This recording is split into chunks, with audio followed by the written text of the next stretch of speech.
قرآن مجید کی تلاوت، ترجمہ، تفسیر، حدیث، نعتیں، تجوید، گرامر کے لیے اس چینل کو سبسکرائب کریں، ویڈیو کو شیئر کریں اور لائک کریں۔ نحمدہ و نصلی علی رسولہ الکریم، اما بعد، فاعوذ باللہ من الشیطان الرجیم، بسم اللہ الرحمن الرحیم۔ آج کا ہمارا موضوع گفتگو ہے آفتاب نبوت کی ضیاء باریاں۔ آفتاب نبوت غار حرا سے طلوع ہوا۔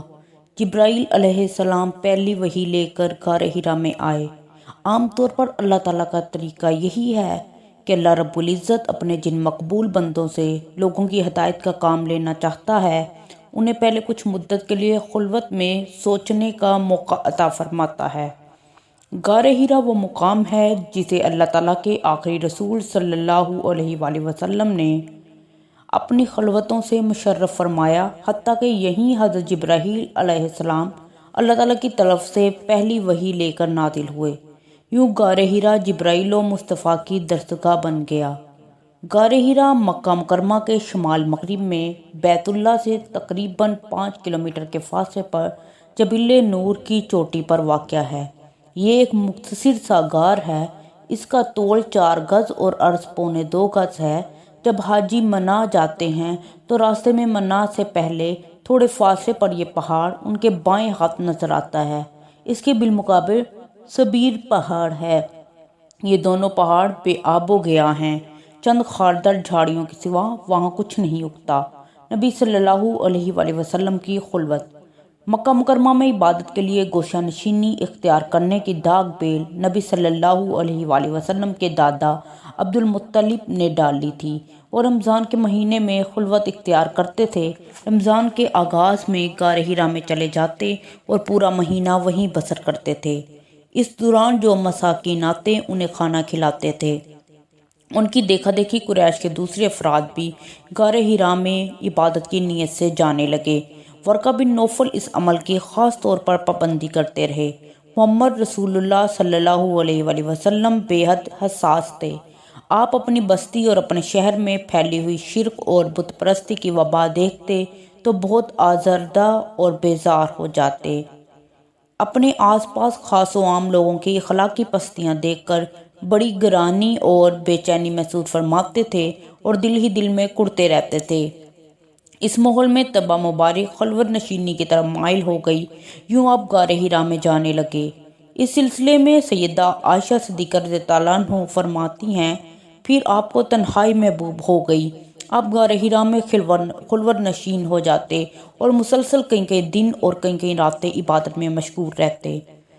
رسول اللہ صلی اللہ علیہ وآلہ وسلم نبوت سے پہلے ہر رمضان کا مہینہ غار حرا میں گزارتے۔ اس دوران میں جو مسکین آ جاتا اسے کھانا کھلاتے۔ جب غار سے واپس تشریف لاتے تو سب سے پہلے بیت اللہ میں حاضر ہوتے، بیت اللہ کا طواف کرتے، پھر اپنے گھر چلے جاتے، یہاں تک کہ وہ رمضان آ گیا جس میں اللہ تعالیٰ نے آپ کو نبوت سے سرفراز فرمایا۔ غار حرا میں عبادت کی کیفیت۔ رسول اللہ صلی اللہ علیہ وآلہ وسلم اپنی قوم کے شرکیہ عقائد، بت پرستی اور باطل تصورات سے شروع ہی سے بہت بیزار تھے، لیکن آپ کے سامنے ایسا کوئی واضح راستہ اور معین طریقہ بھی نہ تھا جس پر آپ مطمئن ہو کر عمل پیرا ہو سکیں۔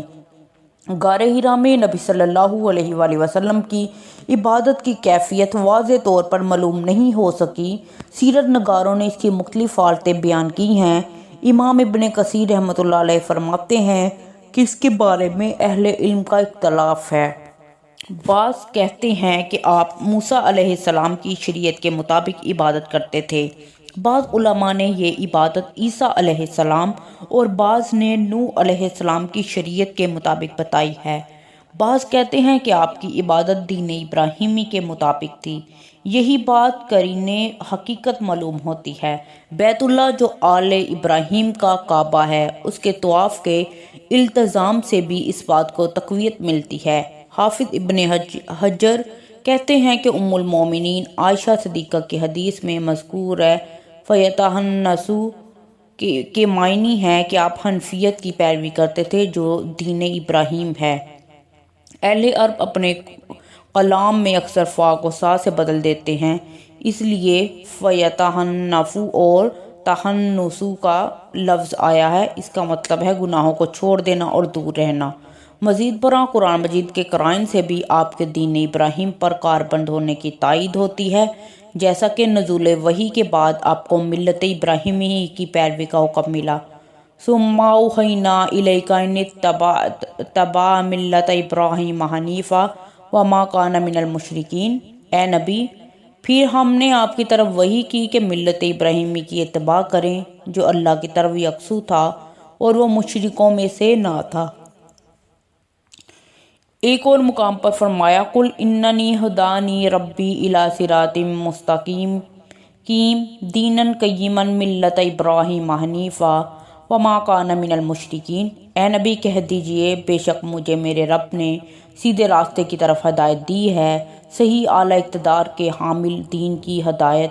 اے رب کے پرستار، ابراہیم کی ملت کی ہدایت اور وہ مشرکوں میں سے نہ تھا۔ علامہ زرقانی کہتے ہیں کہ نبی صلی اللہ علیہ وآلہ وسلم نے خلوت نشینی اختیار کر لی۔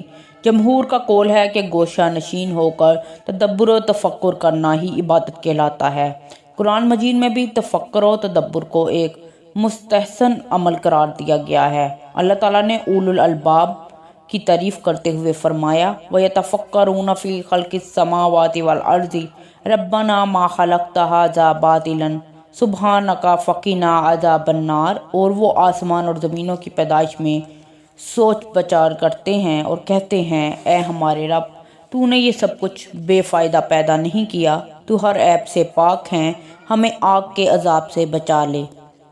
سیدنا ابراہیم نے بھی اسی طرح کے تفکر و تدبر سے اللہ تعالیٰ کی وحدانیت کی معرفت حاصل کی، جیسا کہ قرآن مجید میں ذکر ہے فَلَمَّا جَنَّ عَلَيْهِ اللَّيْلُ رَأَى كَوْكَبًا قَالَ هَٰذَا رَبِّي فَلَمَّا أَفَلَ قَالَ أَحُبُّ الْآفِلِينَ لَا أُحِبُّ الْآفِلِينَ فَلَمَّا رَأَى الْقَمَرَ بَازِغًا قَالَ هَٰذَا رَبِّي فَلَمَّا أَفَلَ قَالَ لَئِن لَّمْ يَهْدِنِي رَبِّي لَأَكُونَنَّ مِنَ الْقَوْمِ الضَّالِّينَ فَلَمَّا رَأَى الشَّمْسَ بَازِغَةً قَالَ هَٰذَا رَبِّي هَٰذَا أَكْبَرُ فَلَمَّا أَفَلَتْ قَالَ يَا قَوْمِ إِنِّي بَرِيءٌ مِّمَّا تُشْرِكُونَ إِنِّي وَجَّهْتُ وَجْهِيَ لِلَّذِي فَطَرَ السَّمَاوَاتِ وَالْأَرْضَ حَنِيفًا وَمَا كَانَ مِنَ الْمُشْرِكِينَ وَمَا أَنَا مِنَ الْمُشْرِكِينَ۔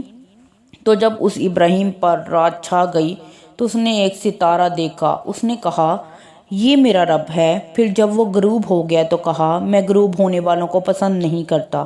پھر جب اس نے چاند چمکتا ہوا دیکھا تو کہا یہی میرا رب ہے۔ پھر جب وہ غروب ہو گیا تو اس نے کہا اگر میرے رب نے مجھے ہدایت نہ دی تو یقیناً میں گمراہ قوم میں سے ہو جاؤں گا۔ چنانچہ جب اس نے سورج کو جگمگاتا ہوا دیکھا تو کہا یہ میرا رب ہے، یہ سب سے بڑا ہے۔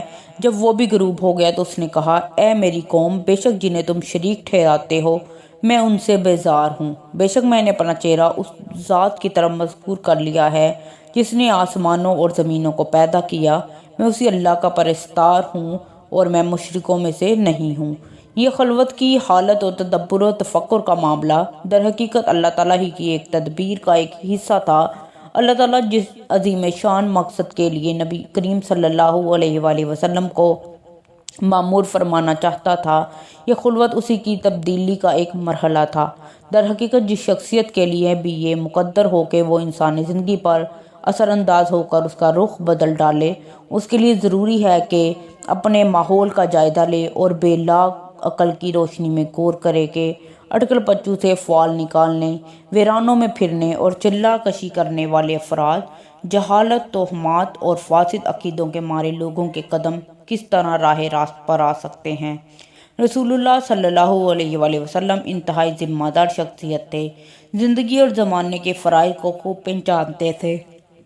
آپ نے زندگی کے کسی بھی شعبے میں ادائے فرض سے کبھی پہلو تہی نہیں کی، اس لیے آپ کا غار حرا کی سنسان تنہائی میں بیٹھنا زندگی سے فرار کا آئینہ دار نہ تھا۔ اس کے بالکل برعکس غار حرا میں آپ کی خلوت نشینی آپ کے دل کی دردمندی اور بیدار مغزی کی خبر دیتی ہے۔ آپ تنہائی میں کیا سوچتے تھے